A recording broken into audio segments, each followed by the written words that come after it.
হচ্ছে phone booth, এখান দিয়ে পয়সা দিয়ে ফোন করতে হয়, তবে জানি না কী করে ফোন করবে।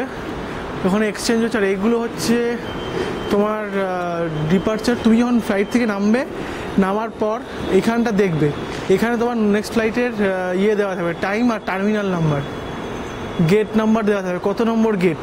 দেখো আমাদেরটা জুরিক, ওই দেখো এটার উপরে জুরিক আছে, গেট নাম্বার 209 গেটে আমাদের এখন যেতে হবে।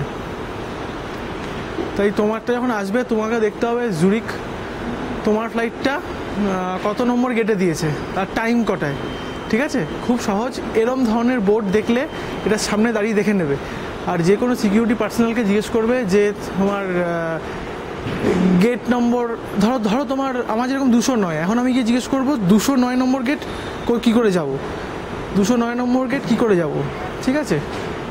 আর এগুলো যে ফোন, আমি তো পয়সা চেঞ্জ করিনি। তুমি যদি ফোন করতে হয় এখান থেকে, তাহলে কি করতে হবে আমি দেখে বলে দিচ্ছি। হয়তো পয়সা এক্সচেঞ্জ করে ওদের যে কারেন্সি, লোকাল কারেন্সি থেকে পয়সা নিয়ে, অল্প কিছু পয়সা দিয়ে ফোন করতে হবে।